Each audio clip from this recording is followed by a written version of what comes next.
బలమైన పట్టణము మనకున్నది అని వ్రాయబడినది. అంటే మన పట్టణము ఇక్కడ లేదు. అది హెబ్రీయులకు రాస్తూ 13వ అధ్యాయంలో 7వ వాక్యం ఒకసారి చదవండి. నిలవరమైన పట్టణము మనకిక్కడ లేదు. హెబ్రీయులకు రాసిన పత్రిక 13వ అధ్యాయంలో యెహోవా ధర్మశాస్త్రములో ఆనందించు దివారాత్రులు దాన్ని ధ్యానించువాడు ధన్యుడు. అతడు నీతి కాలంలో ఎవరు నాటబడింది ఆకువాడక తన కాలమందు ఫలమిచ్చేట్టు అతడు చేయనంతయు. ఏ మనిషి అయితే వాక్యమందు అంటే దేవుని యందు సంతోషిస్తాడు, ఆనందిస్తాడు, ఆ మనుషుడు నీతి కాలంలో చెట్టు ఎలాగా ఆకువాడుకుని ఉంటుందో అలాగా దేవునిలో నాటబడిన మనుషుడు ఎన్నటికీ వాడబడడు. అన్ని విషయంలో అతడు ఎదుగుతూ ఉంటాడు. అతడు చేయనంతయు సఫలమగులు. కనుక ప్రేసులరా, ఇక్కడ మనకు ఇది మనం ఉన్న ఈ నివాసము యాత్రికులము. జాగ్రత్తగా గ్రహించండి. నా ఆశ ఒకటి, చాలామంది ఇక్కడికి వచ్చారు, మిమ్మల్ని అందరూ చూస్తూ ఉన్నాను, కానీ విని వెళ్ళి వారముగా ఉన్నామా, లేక దేవుని మాట విని దేవునిలో అంటుకట్టుకుని ఆయన విశ్వాసించి ముందుకు సాగే వారంగా ఉన్నామా? వినుట వల్ల ఫలితం లేదు.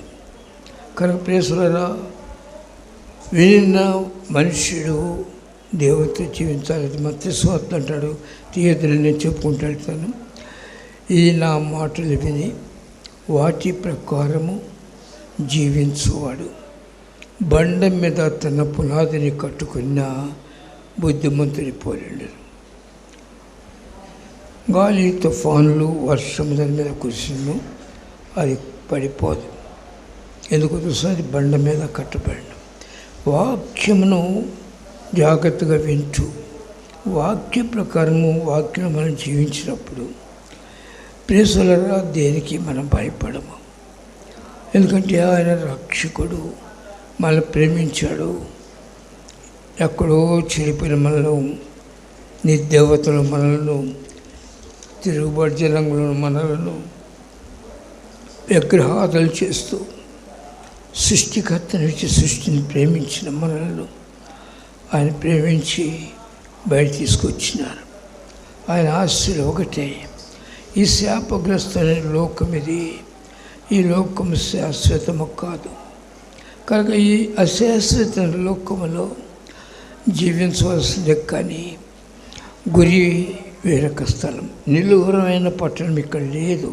మనం ఇక్కడ ఉండటానికి అవకాశం లేదు. చూడండి, నిలువరమైన పట్టణము 14వ వాక్యం, ఉండబోతున్న దాని కోసము కాబట్టి ఆయన ద్వారా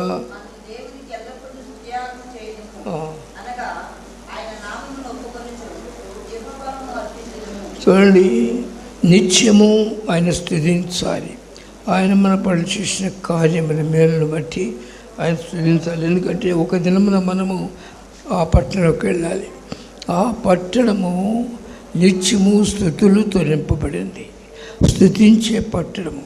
కనుక ఇక్కడ మోగ వరముగా, ప్రార్థన లేని వరముగా, స్తుతి చెల్లించలేని వరం ఉంటే ఆ రాజ్యంలో ఉండడానికి అవకాశం లేదు. కనుక ప్రతి మనుష్యుడు కూడా ఆ పట్టణం కొరకు ఆశించినప్పుడు ఈ పట్టణం మీద మనసు పెట్టడం, దీనిలో ఉన్నదాన్ని ఆశించడం. ఆశించిన మనుషుడు దేవుని రాజ్యంలో ఉండలేడు. అందుకని ప్రేసులరా, నీకు నాకు ఇవ్వబడిన సమయము కొంచెమే. ఈ కొంచెం సమయంలో జాగ్రత్తగా జీవించాలి. ఎప్పటి లోకాన్ని విడుస్తామో తెలియదు. విడిచిన తర్వాత ఎక్కడికి వెళ్ళాలి? సహోదరి మన మధ్య ఉన్నారు కదా, సహోదరి ఈ మధ్య చనిపోయినారు, జయమ్మ గారు. ఆమె చనిపోతాను అనుకుందా? లేదు. సరే, పరలోకం అనేది వేరే విషయము, ఆ సిద్ధబాటుని బట్టి ఉంటుంది. కనుక ఆమె అనుకుంది ఉంటానుకుంది. మనం కూడా అలా అనుకుంటున్నాం. కానీ ఇవ్వబడిన సమయంలో జాగ్రత్తగా కాపాడుకోవాలి. అది సామెతల గ్రంథము 20వ అధ్యాయంలో 4వ వాక్యం చదవండి. విత్తులు వేయు కాలమున సోమరి దున్నడు, కోత కాలమున పంటను గుచ్చి. మీకు అర్థమైంటే ప్రేసోదరా, దేవుడిచ్చిన సమయంలో దేవుని సన్నిధిలో నీతిని విత్తుకుంటూ నేర్చుకోవాలి. నీతిని విత్తినవాడు విత్తను వేసే సమయం అంటే దిద్దుకునే ఈ సమయం, దేవునికి ఇచ్చిన సమయంలో నీలో ఉన్న ప్రతి దేవునికి ఇష్టము కాని విషయములను సెర్చ్ చేసుకోవాలి దేవుని దగ్గర కూర్చొని. ఈ దినాన అలా ఉండకపోతే లోకంలో ఈ అశాశ్వతమైన దాని కొరకు మనం ఆశించినట్లయితే ఈ లోకంలో శ్రమలు అనిపిస్తాము. ఆ తర్వాత ఈ లోకాన్ని వచ్చిన తర్వాత పంటకాలం అంటే మహిమలోకి వెళ్ళే సమయంలో వారికి ఏమీ దొరకదంటే దేవుని రాజ్యం ఉండటానికి వెళ్ళారు. అందుకనే ప్రేసులరా, బుద్ధి లేని కనికలు అని చెప్పినారు, ఎదురు చూసినారు, ప్రభు వస్తారని తెలుసు నమ్మినారు, కానీ సిద్ధపాటు లేదు. ఎందుకని నేను ఈ మధ్య చాలా యోచన చేస్తూ ఉన్నాను. ఎందుకంటే ప్రభు రాకడ సమీపించిన దినముల్లో శత్రువు ఎవరిని మిగుదురాని గర్జన సింహంలో తిరుగుతూ ఉన్నాడు. ఏర్పరచబడిన వారిని సహితము లాగవేయటానికి చూస్తున్నాడు. ఎలా? విశ్వాసంలో మనము బలహీనమైనప్పుడు, లేకపోతే భక్తిలోంచి కింద మెట్లోకి వెళ్ళినప్పుడు, భక్తిహీనంగా ఉన్నప్పుడు మన మనోనేత్రములకు గుడితనం అంటే పరలోకము, మహిమను, పరిశుద్ధతను చూసి ఆశ్చర్యపోతాయి. ఎప్పుడైతే ఆ మెట్టు నుంచి తగ్గుతామో, చూడండి, ఎక్కే మెట్టు నుంచి క్రిందకి జారామో ఎక్కడం కష్టము. క్రిందకి ఎప్పుడైతే జారుతున్నామో మనము గుడ్డితనం వస్తుంది, మహిమ నేత్రం గుడ్డితనం వస్తుంది. కనుక ఈ లోకంలో ఎలా బ్రతకాలి, ఎలాగా జీవించాలి, ఎలాగా ఈ లోకంలో సంపాదించుకోవాలి, ఇది. కానీ ఎందుకు గుడ్డితనం అంటే లోకాన్ని చూసే మనసు. క్రైస్తవుడు లోకాన్ని చూడాల్సిన పని లేదు. నిజమైన విశ్వాస లోకాన్ని చూడడం ఎందుకు చూసినా తన కొరకు ఒక పట్టణం ఏర్పరచబడింది. ఆ పట్టణంలోనికి ఆ మనుషులు వెళ్ళాలి. వెళ్ళే సమయంలో ప్రేసులరా సిలువను మోస్తే వెళ్ళాలి. సిలువను మోయని వ్యక్తి దేవుని రాజ్యంలో ఉండలేడు. కనుక చిన్న చిన్న శోధనలు, శ్రమలు విశ్వాసాలకు వస్తాయి. అయితే దాని మీద జయం కూడా వస్తుంది విశ్వాస జీవితంలో.